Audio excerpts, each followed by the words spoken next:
मेरी बहन को एक अजीब बीमारी हो गई। उसे हर दिन एक बांस के साथ सोना पड़ता था। यह एक दोपहर हुआ। दीदी हर दिन समय पर झील में सीपियां चुनने जाती थी, पर एक बांस ने उसकी उंगली काट दी।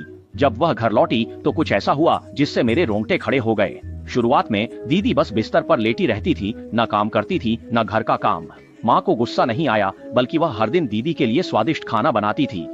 लेकिन समय के साथ दीदी ईल की दीवानी हो गई, यहाँ तक कि उन्हें गले लगाकर सोती भी थी। उसकी यह हालत मुझसे बर्दाश्त नहीं हुई। सारे भारी काम मैं अकेला करता था और वह रोज बिस्तर पर लेटी ईल से खेलती रहती थी। मुझे समझ नहीं आता कि माँ उसकी इतनी खातिरदारी क्यों करती थी। तुम दिन भर बिस्तर पर मत पड़े रहो, उठकर कुछ काम नहीं कर सकते क्या? काम सिर्फ तुम्हें ही नहीं करना है क्या? मैं तुम्हें सलाह देती हूँ कि मेरा अच्छे से ध्यान रखो। अगर माँ को पता चला कि तुम काम चोरी कर रहे हो तो तुम अंजाम जानते हो। किस हक से? क्या सिर्फ इसलिए कि तुम्हें एक सांप ने काटा था? मैंने गुस्से में उसका कंबल खींच दिया। मैं तुरंत जम गया। रोंगटे खड़े हो गए क्योंकि दीदी के बिस्तर पर घनी चिपचिपी पीली ईल थीं, जो देखने में बहुत असहज थीं। वे सीधे हैं मछली जैसे, और काम के भी।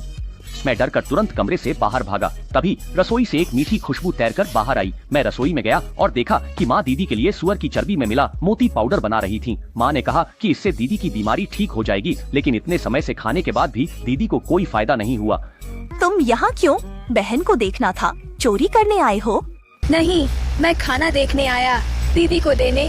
जल्दी दीदी को दे आओ। लेकिन जब मैंने दीदी को दिया, वह खाते खाते ईल को खिलाने लगी, यहाँ तक कि मुंह खोलकर उसे अंदर खाने दिया। यह देख मेरा दिल टूट गया।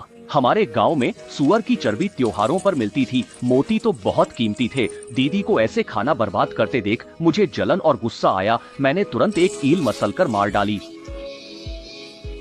पर मेरी बहन ऐसे चीखी जैसे मैं उसे नोच रहा था। माँ चीख सुनकर अंदर भागी और मुझे लात मारकर दूर कर दिया।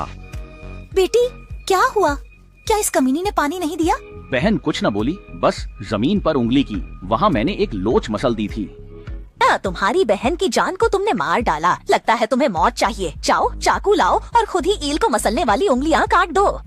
सुनते ही मैं घुटनों पर गिरकर गिड़गिड़ाया। माँ, मैं गलत था, अब कभी नहीं करूँगा। दीदी की अच्छे से सेवा करूँगा। मुझे मत कराओ, वरना हाथ खो दोगे। इस पल मुझे समझ आया कि इस घर में मैं इंसान भी नहीं। फिर मैं निराश होकर उठा, रसोई में गया और 2 उंगलियां काट लीं। आगे का कंटेंट और भी डरावना है प्लेटफॉर्म की पाबंदियों के कारण। कृपया नीचे बाईं ओर क्लिक करके देखें।